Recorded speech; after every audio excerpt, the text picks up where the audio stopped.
Le devoir, selon le président Ouattara, peut parfois transcender la parole donnée de bonne foi. Tidiane Thiam, on imagine que vous êtes très peu réceptif à cet argument. Comment avez-vous reçu ce discours? Ce dont la Côte d'Ivoire a désespérément besoin, c'est d'une élection inclusive, transparente, crédible et qui surtout donne un résultat accepté par la nation ivoirienne. Malheureusement, notre histoire dans ce domaine-là n'est pas brillante. En 1995, on a éliminé un candidat majeur qui était Alassane Ouattara. On a eu une élection tronquée avec un boycott actif.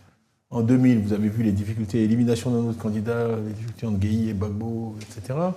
2005, il n'y a tout simplement pas eu d'élection. 2010, 2011, tout le monde sait ce qui s'est passé. 2015, encore problématique. 2020, encore plus problématique, avec un cortège de morts, etc. Désobéissance civile. Donc nous voici, en 2025, la Côte d'Ivoire a 65 ans. Je pense qu'en tant que citoyen ivoirien et en tant que président d'un parti politique, il est légitime de souhaiter que le pays connaisse enfin une élection sans conflit. En 2020, je m'étais exprimé, c'était un peu mon retour dans l'arène politique. J'avais dit ceci: je suis contre tous ceux qui divisent. On m'avait demandé de prendre position sur la polémique sur le deuxième ou le troisième mandat. J'ai dit, écoutez, moi je ne prends pas parti. Ce que j'observe, c'est que le troisième mandat divise la nation ivoirienne. Ce dont on a besoin avant tout, c'est d'apaisement et d'unité. Donc, a fortiori, ce quatrième mandat divise encore. Donc je crois que la seule conclusion à tirer ce soir, c'est dire, si M. Ouattara est candidat pour un quatrième mandat, que nous considérons non constitutionnel, qu'il ouvre large les portes et qu'il laisse tout le monde se présenter. Que la Côte d'Ivoire ait enfin l'occasion d'avoir une élection apaisée où chaque Ivoirien puisse, selon sa conscience et selon ses convictions, choisir le candidat qu'il souhaite voir diriger le pays. Donc en fait, c'est le principal message finalement. OK pour que vous soyez candidat, mais pourvu que vous jouiez vraiment le jeu démocratique. Je pense que être candidat dans des conditions extrêmement contestées, en interdisant de surcroît à d'autres candidats majeurs de se présenter, ce n'est pas une option souhaitable pour la Côte d'Ivoire. Norbert. En tout cas, ces ministres sont très contents. On les a vus danser de joie à l'annonce de cette candidature. J'imagine que vous avez regardé ces images qui ont fait le buzz. Pour tout vous dire, pas vraiment, mais j'en ai entendu parler. Parce que bon, je suis bien occupé, je n'ai pas toujours le temps de regarder tout ça. Mais effectivement, on m'a décrit la scène. Je laisserai les Ivoiriens juger. Je pense qu'il y a un respect qu'il faut avoir pour la population. Ça me paraît un peu étrange de célébrer comme ça une telle annonce. Mais il faut savoir aussi que ce sont les mêmes autorités qui ont annoncé en grande pompe un accord avec une compagnie aérienne pour avoir des billets à prix réduit pour pouvoir aller à l'hôpital américain à Paris à prix réduit. Donc je laisse à chacun le soin d'apprécier. Alors dans l'actualité également, en Côte d'Ivoire, Excellence, il y a ces nombreuses arrestations au sein de l'opposition, au sein de votre parti, mais également au sein du PPACI, le parti de Laurent Gbagbo. Où en est-on? Quelles sont les informations que vous pouvez nous apporter concernant vos militants et ceux de Laurent Gbagbo? C'est un vrai sujet de préoccupation. Je déplore ces arrestations. J'ai enregistré un message après l'arrestation des dirigeants de la JPDCI, Jeunesse PDCI, pour protester contre ces arrestations. Depuis que je suis président du PDCI en décembre 2023, il n'y a pas même un caillou qui a été jeté. Nous avons fait des manifestations partout. Nous avons fait plus de 30 marches dans 30 villes de Côte d'Ivoire demandant ma réintégration sur la liste.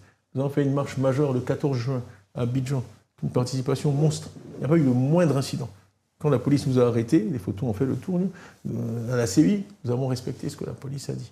Quand la police nous a convoqués pour dire qu'ils demandaient le report de la manifestation du 2 août, nous l'avons accepté, nous avons reporté au 9 août. Donc c'est difficile de nous présenter comme des extrémistes violents, prêts à déstabiliser la Côte d'Ivoire. Tout ce que nous demandons, c'est de pouvoir nous exprimer. Et le droit de manifester est garanti par la Constitution de la République de Côte d'Ivoire. Justement, vous venez d'évoquer le 9 août, oui. Au moment où nous enregistrons cette émission, oui. Cette manifestation est toujours programmée. Oui. À votre avis, va-t-elle se tenir ou pas? Nous le souhaitons. Nous avons été très clairs là-dessus. Le PDCI a fait une déclaration disant qu'on déplorait. Il y a eu des événements qui, pour nous, sont incompréhensibles. L'incendie mis à un bus de nuit, à un moment où les bus ne fonctionnent pas, et un véhicule de police vide. Dans la vie, pourquoi quelque chose se passe? Il faut qu'il y ait une logique.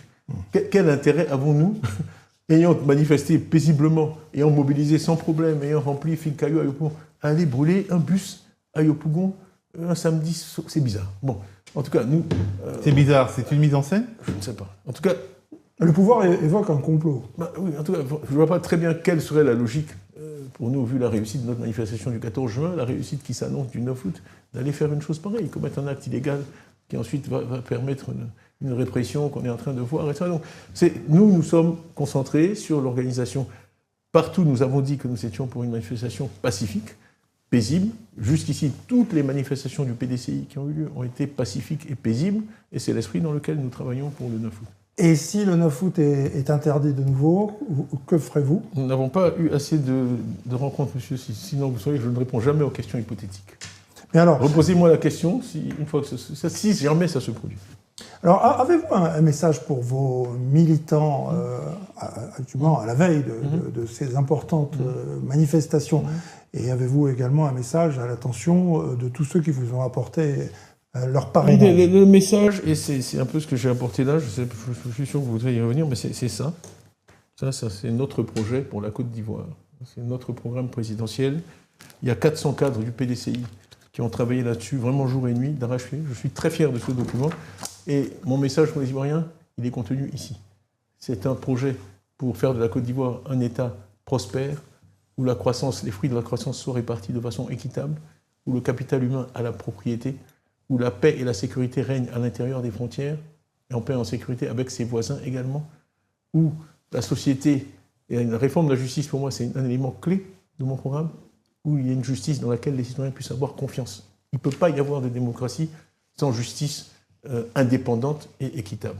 Et d'ailleurs, juste très rapidement là-dessus, mais je ne fais pas un procès aux juges. Ce qui est pernicieux, c'est l'utilisation des juges par le pouvoir. Donc ce qu'il faut assurer, c'est l'indépendance des juges. Moi, les juges ivoiriens, ils sont bien formés, et je pense que si on les autorisait à fonctionner de façon indépendante, sans intervention du ministère de la Justice, ils donneraient des verdicts qui conviendraient beaucoup mieux aux Ivoiriens. Donc il y a le développement durable, il y a les nouvelles technologies, ce qui atténue mon absence. Là, j'ai avec mon ami et frère et collaborateur Bridoumi tout à l'heure, on a fait un 20h25 depuis Paris, on plaisantait tous les deux.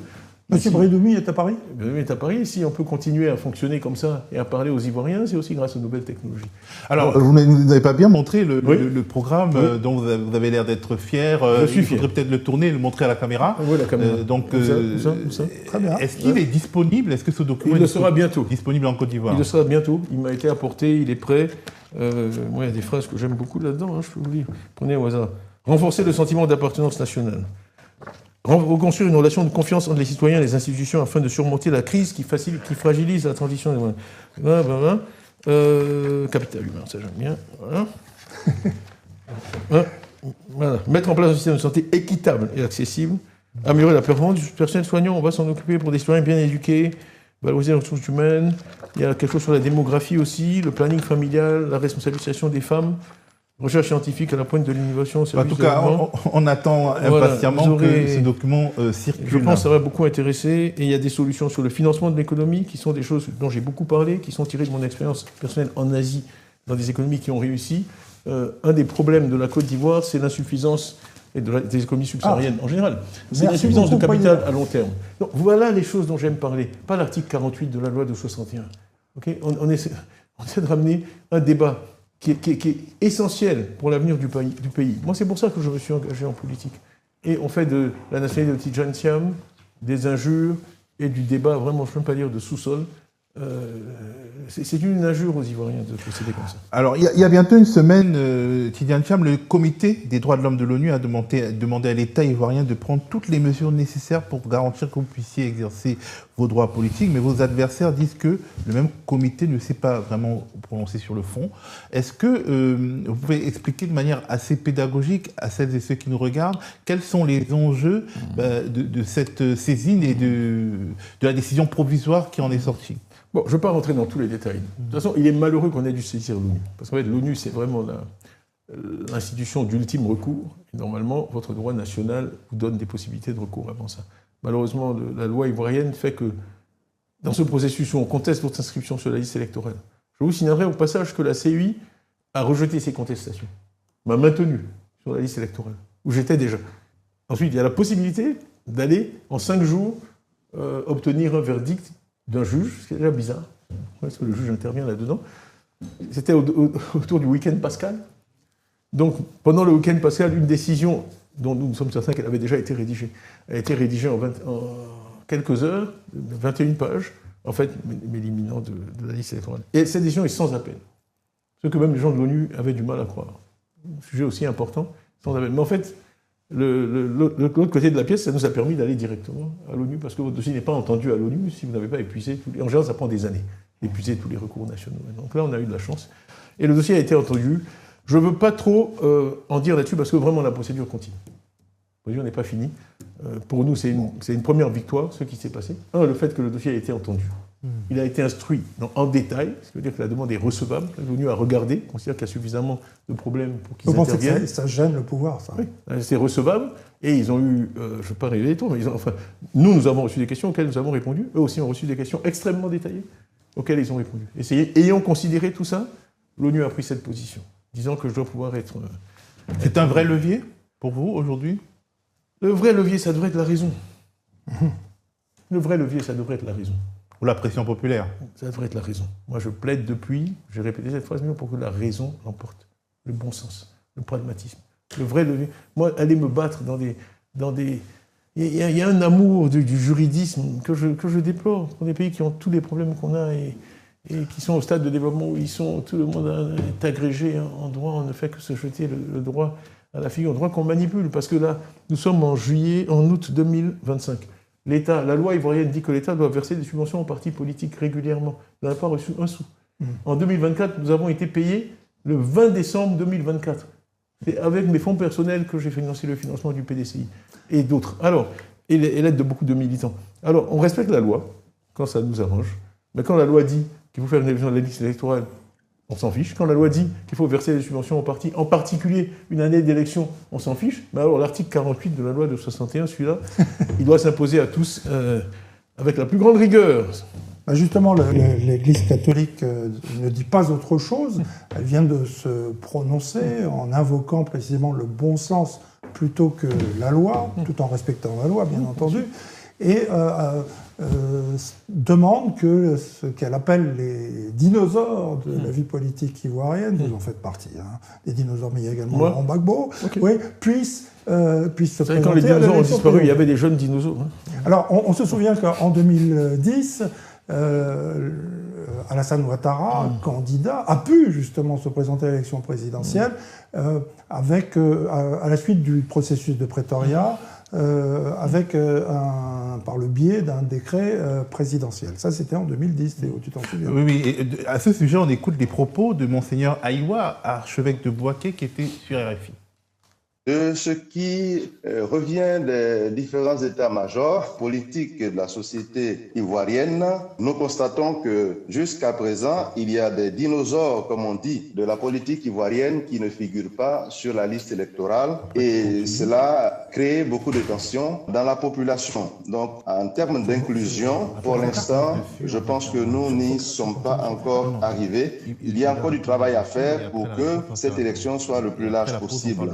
Laurent Gbagbo, Tidjane Thiam, Charles Blé Goudé, plusieurs dinosaures, comme vous dites, n'ont pas le droit de se présenter car les autorités affirment qu'elles ne sont pas éligibles au regard de la loi ivoirienne. Quelle est la position de la conférence épiscopale à ce sujet ? La position de la conférence, nous voulons dire que quand les lois ne permettent pas de préserver la cohésion, il faut peut-être aller à la palabre africaine. La palabre africaine, c'est que quand il y a un problème presque insoluble, on active des leviers, des mécanismes pour entendre tout le monde et résoudre la question. D'autant plus que depuis un certain temps, depuis 2010, la Côte d'Ivoire a quelquefois eu recours à ce genre de procédé. Est-ce que vous faites référence à l'accord politique conclu sous l'égide du président sud-africain Thabo Mbeki afin que M. Alassane Ouattara puisse être candidat en 2010 ?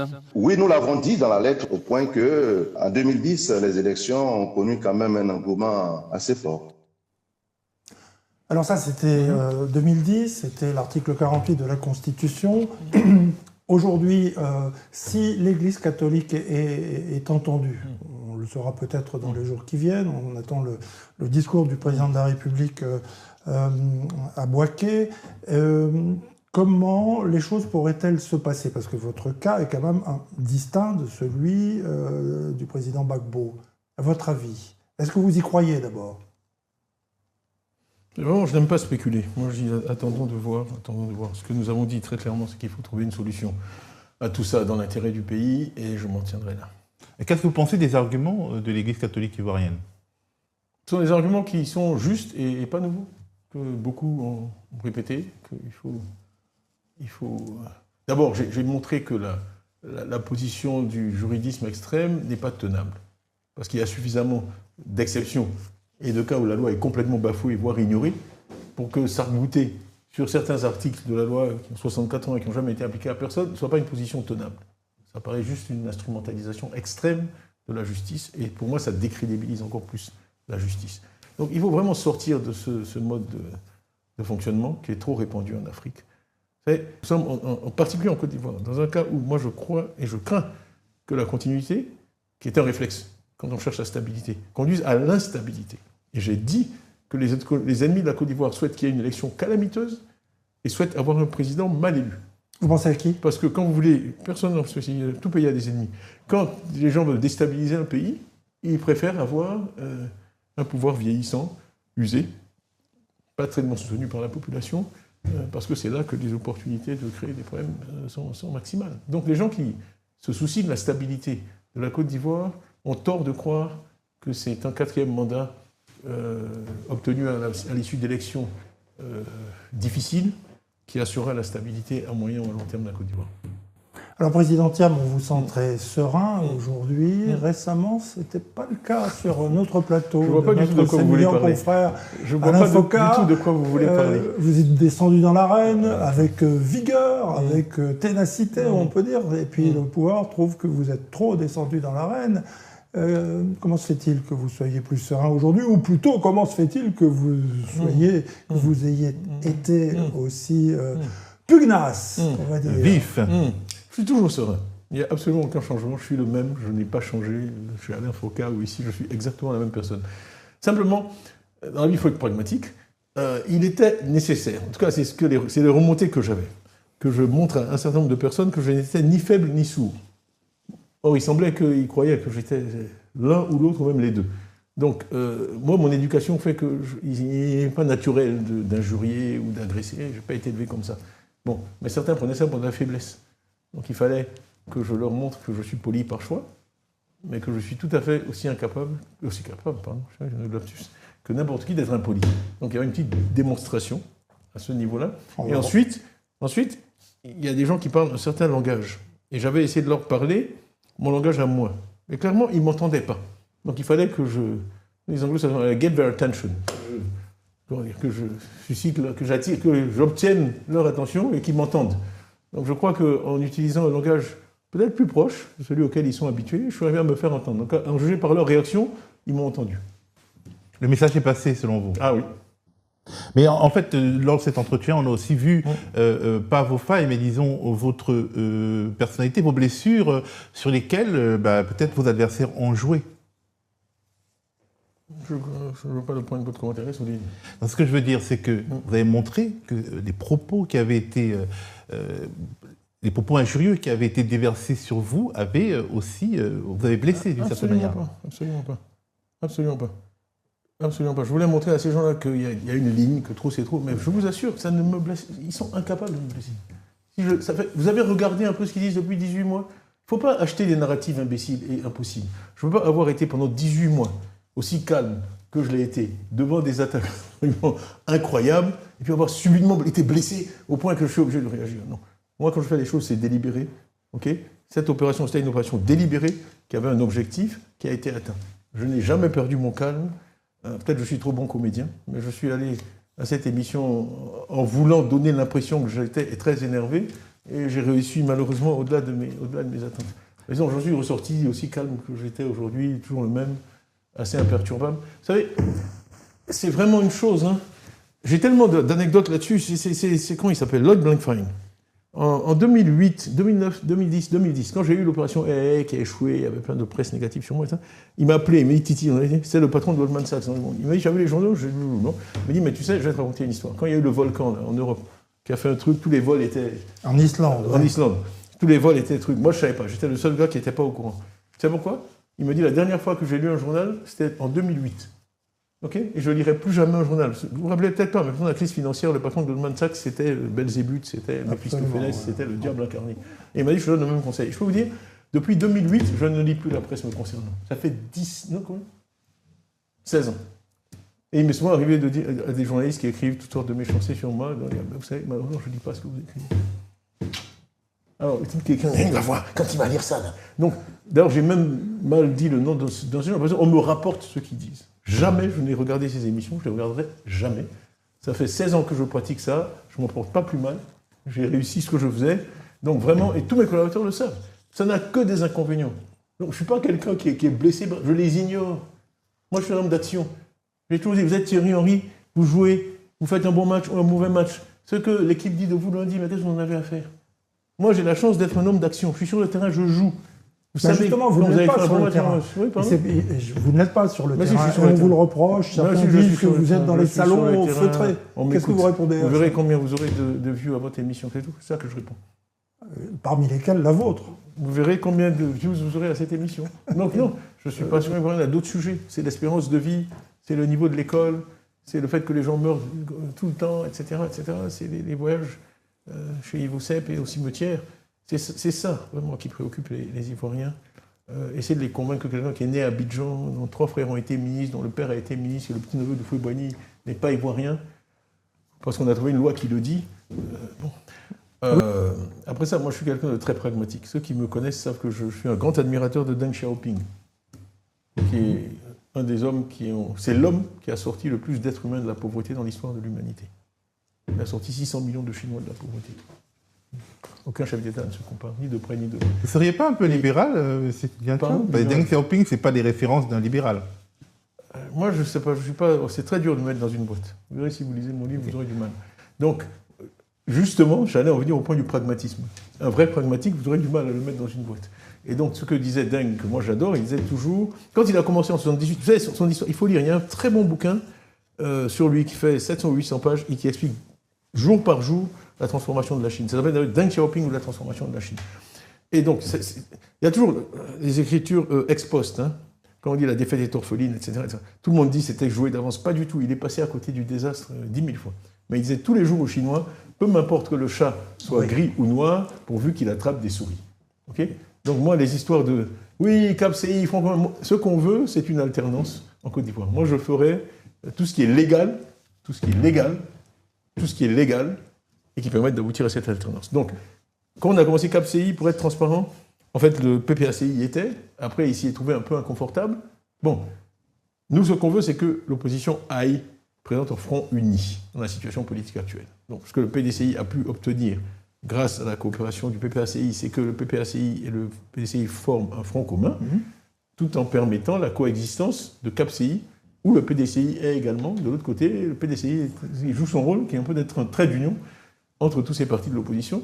Comme a dit Mme Gbagbo, je ne suis pas aussi éloquent qu'elle. Elle a dit, je crois, quelque chose comme on peut parler, pas d'une seule voix, mais d'une même voix. Enfin, en tout cas, ce qu'elle voulait dire, c'est qu'il y a plusieurs sensibilités dans cette alliance, mais qu'au fond, on poursuit le même objectif. Et l'objectif, il est écrit, c'est d'avoir une élection inclusive, libre et transparente, c'est d'avoir une révision de la liste électorale en 2025 qui permette... On a inscrit 940 000 nouveaux électeurs en 4 semaines, en octobre-novembre. On sait qu'il y en a au moins autant qui sont prêts à s'inscrire. Quand je vous dis que l'élection de 2021 a été gagnée avec 1 200 000 voix, vous comprenez bien que faire rentrer 940 000 nouveaux électeurs, plus un autre 900 000, ça change complètement la donne. Ça peut créer du stress. Oui, d'accord. Voilà. Bon, alors, donc, il n'y a pas de malaise au sein de la CAPCI et au sein du Front commun, les relations avec le président Gbagbo, tout va bien? Oui, bien sûr, il n'y a aucun problème. Le président Gbagbo, on a des relations anciennes. Moi, j'ai toujours été très positif à son égard. C'est vraiment un aîné pour moi. Et, je ne sais pas pourquoi les gens veulent absolument essayer de créer des problèmes. Les gens peuvent être différents et bien s'entendre. C'est évident que le président Gbagbo et moi, on a des personnalités, des parcours différents, mais on s'entend bien. Je vais vous dire, par exemple, un sujet sur lequel on s'entend bien, c'est la lecture. Nous sommes 2 passionnés de lecture. Nous avons beaucoup lu l'un et l'autre, et nous adorons parler. Moi, l'histoire, c'est ma passion. Mon fils a fait sa major en histoire au collège. On adore parler de tout ça. Donc, il y a des sujets sur lesquels nous nous retrouvons. Alors, si vous deviez écrire Tidjane Thiam à la suite d'Aimé Césaire, votre cahier d'un retour au pays natal, diriez-vous que vous avez été surpris par certaines lignes de code du logiciel Ouattara? La situation est-elle meilleure, pire ou comme vous l'imaginiez? A posteriori, est-ce que vous vous dites que vous êtes fait quand même quelques illusions sur la nature du pouvoir d'Abidjan par le passé? C'est une question fascinante.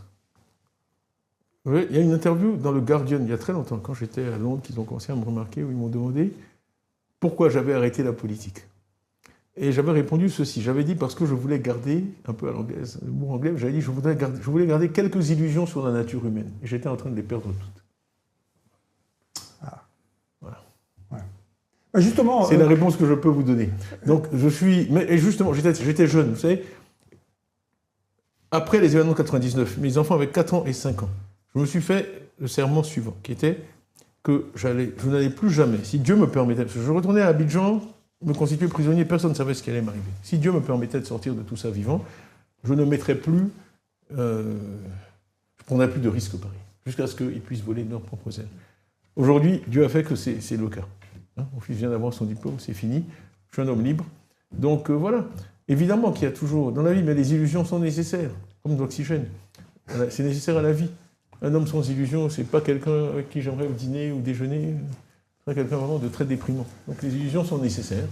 Bon. On en garde. Mais pour parler plus spécifiquement. Vous parliez littérature à l'instant. Oui. Vous sortez un bouquin. C'était un appel du pied. Oui. Oui, ben voilà, j'y viens. Bon, ce livre, oui.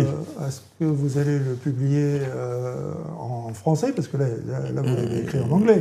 Malheureusement en anglais, oui. Et alors, avez-vous un éditeur? Oui, c'est sortir, et de quoi parle-t-il? C'est HarperCollins, donc ils ont pris le bouquin dès le début, qui est très connu dans le monde anglo-saxon. Il faut voir quand même que j'ai commencé à travailler en 86. À part mon épisode ivoirien de 94 à 99, j'ai travaillé toute ma carrière en anglais. 40 ans. Donc c'est vrai que c'est une langue où je suis plus à l'aise aujourd'hui que le français. J'avais commencé en français, finalement, c'est trop compliqué. Puis mais il y avait beaucoup de choses sur le monde des affaires, où le vocabulaire est quand même d'abord anglais. J'avais vécu tous ces événements en anglais. Mais sans spoiler de quoi parle le livre. Sans spoiler de quoi parle le livre. Non, le poste, c'est en gros ma vie. C'est assez autobiographique. Parce que je fais quand même beaucoup d'interventions en public, et les gens m'ont toujours dit « Est-ce que vous avez un livre ?» Donc c'est une demande que j'ai eue plein de fois. Il s'intitule « Without Prejudice ». Oui. Qu'est-ce que ça veut dire? Ah, ça c'est un jeu de mots que tous les anglo-saxons comprendront. Les préjudices, c'est les préjugés. Donc en gros, c'est sans préjugés. Mais c'est un autre sens qui est que quand vous êtes dans... Vous parlez du droit et des affaires, quand vous écrivez, c'est un truc qui existe dans le droit anglais qui est très très utile, qui évite beaucoup de procès. Quand je peux vous écrire, Monsieur Norbert, nous avons une dispute, si je vous fais une Without Prejudice Letter. C'est très connu. Une Without Prejudice Letter, ça veut dire que vous ne pouvez pas me poursuivre pour tout ce qui est en dessous des mots Without Prejudice. Donc je peux vous dire, je pense que vous êtes ce que vous voulez, mais c'est une Without Prejudice Letter. Donc, je vous y invite. Voilà, donc c'est un très beau titre, ça marche à différents niveaux. Ça veut dire que le book is without prejudice. Vous ne m'avez pas répondu, avez-vous un éditeur français? Pas encore, mais je suis sûr que ça arrivera un jour ou l'autre. Ça va arriver. Bon. Justement, ce livre parle de votre vie. Il y a beaucoup d'Ivoiriens, de jeunes Ivoiriens de 18 ans qui ont envie d'être des Didier Drogba, des champions de foot. Beaucoup aussi ont envie de faire des études excellentes et d'avoir une carrière comme la vôtre. Et finalement, quels sont les conseils que vous leur donneriez, les Africains qui vous admirent, et aussi les difficultés dont vous les préviendriez? Bon, je ne vais pas vous donner toutes les bonnes pages du livre, parce que c'est le sujet principal du livre. Vraiment les difficultés, la manière de les résoudre. Il y a des petites choses, mais bon, il m'arrive quand même souvent de parler en public. Il y a des choses que j'ai prises, et que j'ai prises moi chez d'autres. Je vous parlais tout à l'heure, hors antenne, de mon prof de maths, en maths spé. Et il disait ceci, qui est vraiment une pensée très profonde. On passe les concours d'entrée aux grandes écoles, etc. Et il disait, vous savez, quelle est la note qui détermine l'école où vous allez aller? C'est les mines ou centrales ou polytechniques? On réfléchit, on dit, il y en a votre moins bonne note. Tiens. Et quelle était votre moins bonne note? Je ne vais pas parler, mais il dit votre moins bonne note, et c'est vrai, quand vous réfléchissez. Il disait, vous êtes toujours préoccupé par avoir 18, 19, et il disait, et moi je l'ai repris là, élevez votre minimum. Et ça, c'est un conseil que j'ai donné à beaucoup de gens, si vous voulez aller loin dans la vie, élevez votre minimum. Parce que ce qui vous fera finalement, en retenant d'obstacles et trébucher, c'est votre minimum. Tout le monde est toujours... Dans un bon jour, tout le monde peut avoir 19 ou 20. Mais si vous êtes sûr que dans les jours où tout va mal, vous avez au moins 14 ou 15, mais dans ce monde que vous connaissez... Mais donc c'est ça, c'est la résilience. C'est la résilience. C'est la résilience et la capacité à encaisser. C'est à encaisser et à continuer. C'est ça qui fait la différence entre les gens sur le long terme. Justement, dans ce monde que vous connaissez, les Africains ont l'impression de faire face à un plafond de verre. Est-ce que ça vaut quand même la peine d'espérer, d'aspirer au plus élevé? Bien sûr, mais il faut essayer, Il y en a certains d'entre nous, on est nombreux à aller se cogner la tête. Il existe quand même ce plafond de verre. Moi, j'étais dans une, je raconte dans mon livre, j'étais dans une boîte Aviva où j'aurais jamais été CEO. J'étais arrivé à être patron de l'Europe, ce qui est pas mal. D'ailleurs, le seul pays qui avait refusé ma nomination, c'est la France. J'avais 15 pays européens sous moi, de Londres. Il n'y a que avec la... Bref, c'est l'histoire ancienne, tout ça. Extraordinaire. Ouais. Ben enfin, donc je suis passé, le groupe d'en face m'a appelé, il m'a dit, écoutez, ces gars-là, on sait que tu es très bon, on sait qu'ils ne te mettront jamais CEO, viens chez nous, et tu auras une chance. Dieu merci, on est dans une économie de marché. Et c'était aussi la pensée qui m'a conduit à Londres. Je veux dire, il faut que j'aille dans le système anglo-saxon parce que là, la performance compte. On dit, ils aiment l'argent. Oui, mais ils aiment tellement l'argent que si vous savez faire de l'argent pour eux, ils pourront pincer leur nez, oublier que vous êtes noir et vous donner le job. Ouais. Prudential, j'ai triplé le share price de Prudential, j'ai encore des mots de retraité de Prudential. Je me dis, grâce à toi, j'ai pu prendre ma retraite. Donc j'aurais fait gagner plein d'argent. Et à la fin, c'est de ça qu'il s'agit. Vous conseillez aux potentiels qui ont eu le bac ou qui sont en prépa aujourd'hui de sortir de la France? D'ailleurs, écoutez, je vais prendre le 5e amendement, comme on dit. En tout cas, il faut aller là où il y a des opportunités. On va dire ça. La question de la fin pour Norbert. Oui, Président, il y a 2 ans, quasiment jour pour jour, disparaissait votre prédécesseur, le président Henri-Aimé Konan Bédier. Je voulais simplement évoquer ce moment douloureux. Il a été rappelé à Dieu. Et j'imagine que vous avez un mot. Tout à fait. Vraiment, merci des militants de me fournir l'occasion de saluer sa mémoire. Vraiment, merci. Ça a été vraiment une faute de finir cet entretien sans pouvoir lui rendre hommage. Il a été pendant 30 ans président du PDCI, a vécu des choses, on parlait de résilience, extrêmement difficiles, en étant le premier chef d'État ivoirien renversé par un coup d'État. Malgré ça, il a continué, il a maintenu le PDCI. Et si aujourd'hui, il y a ce PDCI qui caracole en tête des sondages, qui est aimé et apprécié des Ivoiriens, c'est largement grâce à lui. Et j'ai... Bon, vous allez parler de vulnérabilité, mais je suis quelqu'un qui a des émotions et j'ai fait le serment un jour d'aller prier que ça tombe en tant que président de la République.